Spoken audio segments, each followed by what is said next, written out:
Happy Friday, everyone. Welcome to another episode of Cafecito with Mr. Miami Real Estate. We are here with George Suzette from Syntax Mortgage, and we're going to discuss the most common mistakes that buyers make after going under contract. Hopefully, if you're watching this video, this hasn't already happened to you, but let's get right into it. So, one of the first things involves time. So, for time, personally, on my side, on the realtor side, is that buyers go under contract and they start celebrating, but time is of the essence when you're purchasing a property. And on my side, you need to make sure that you make that escrow deposit within the time period that it's due, and that we're scheduling and coordinating the inspections in the time frame that it needs to be due. What about you, George? What goes down on your side with time? Definitely, great topic. You know, one of the things that we run into the most, that delays us the most, is documentation. Documentation of things having to do with large deposits going into an account. You know, you're out there home hunting when you've been pre-approved for 2 months, and you show up with a contract, and now when I ask for fresh bank statements, I'm going to find certain things in there, and those things are going to require explanations in a lot of cases. So that sort of thing starts delaying the process of the submittal of a loan. Right. Hence delaying other timelines in the contract. So for me, documenting the loan properly and getting everything ready for submittal at the point where you have an executed contract is the most important thing. And communication with the buyer is very important also. You have some buyers that are very technologically savvy and are easy with, have a easy time with scanning and emailing and things as such. So you have other people who are very slow at those sort of things, older people. Not necessarily older, because older people are pretty savvy sometimes also. Yeah. But you get everything. So right. How you communicate and how you document, very important to keep the timeline straight for your contract. Perfect. And the second one is money. So let's talk money. What mistakes do buyers make with money when they're purchasing a home? So one of the big mistakes that buyers make with money, with regards to money, is depositing cash, money that they've been given by family. And what I always tell my buyers is slow down and don't make any deposits, and just kind of plan yourself so that when the sourcing of the funds takes place, and again, this rolls into the first question, right. Things are clear for your lender, and it's easy to document, and it's easy to submit the loan. Right. So hence keeping the timeline. Perfect. So the next one is credit. And this is a very important factor. So I'm going to go in real quick and tell you guys a true story that happened to me. This happened a couple years back. Luckily, we're good at catching these things. But I had a client go out and they passed the inspections. They passed the appraisal. Everything looked good to go to close. But we're still about 2 weeks away because the sellers needed more time. And the buyers decided to not speak to anyone and go out and purchase furniture for the entire house. And they put it on credit.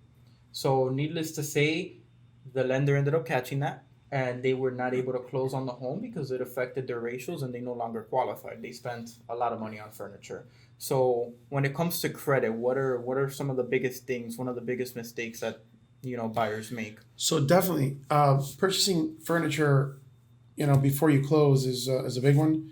You have your rooms to go and furniture stores of that type, where they offer you 0% interest, 0 payments, and it's for 2 years, and people automatically assume that because that's the case, we're not going to count it on their debt to income ratio, when in fact we're going to apply 5% if there's no payment reporting, and it's going to probably hurt them even more than a regular credit card. So it's very important not to get into any furniture stores, any furniture purchases, or things of that nature. Stop buying for a little bit and just get ready for the home purchase. Once you're done, you can go ahead and start buying things for your house. Perfect. And I'm just going to shoot it out there. We're actually having a little conversation before we started, and I told them my story, and you kind of I have other stories. I have other stories.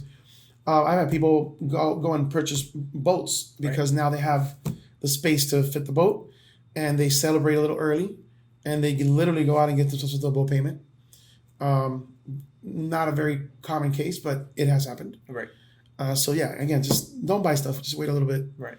So let's just clarify for everyone. You can come in, and the minute that after you close on the home, you can go and make that furniture purchase or that boat purchase Sure. or whatever it is, correct? Once you're done qualifying, I'm not recommending it, but if you gotta have a boat, do your thing. Again, I'm not recommending it, Right. and I'd wait until you settle into your home a bit and your new budget before you get into anything new. Right, absolutely. So the last common mistake buyers make after going under contract is in terms to the employment. So what will cause them to be denied if they have such as a change of employment, anything like that? Okay, so I actually missed something on the last one Mm-hmm. that I Let's go want to for talk it. about. Let's go for it. Yeah. Yeah, keep going. So regarding source of funds also and money to close, Mm-hmm. one of the big things that we're seeing today, given uh, current events with the pandemic and the COVID-19, is a source of funds that are not allowed.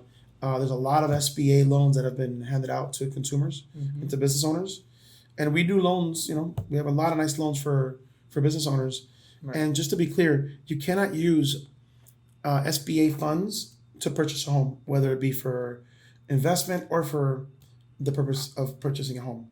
You're not supposed to use them for that. So, just to be clear, that's one of the things we've been coming up, where it's given us a little trouble to Yeah. get people qualified regarding source of funds. No, and I'm glad you mentioned that. We actually just recently had that case where we're trying to pre-qualify someone, and when you took a look at the bank statements, that's exactly where they were getting the funds from.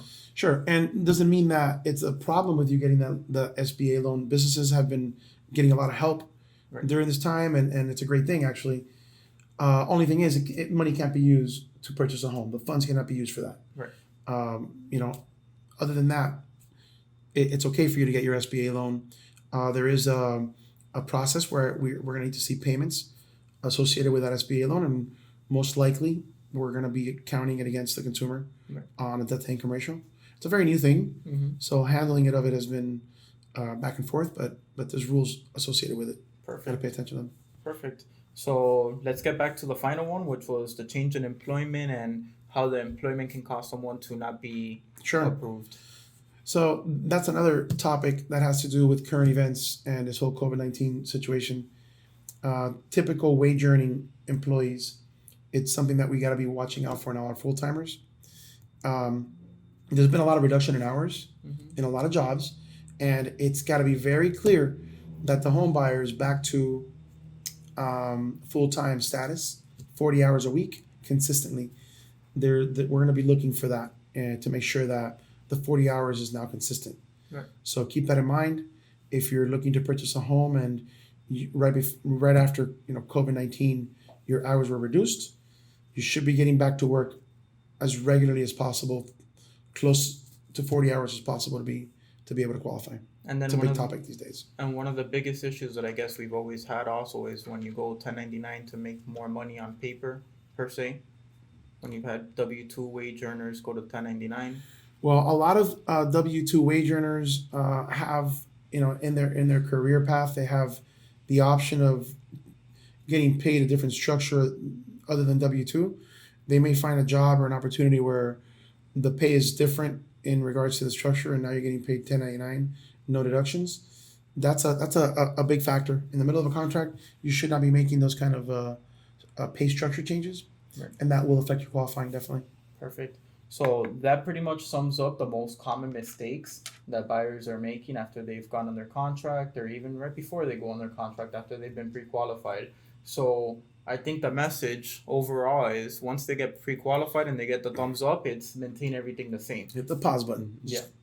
Leave everything the same. No major changes. If you have any questions, any situations that you would like advice on, go ahead, drop it in the comment section below. Either me or George will go ahead and answer your questions, and be sure to hit the subscribe button. Have a great day.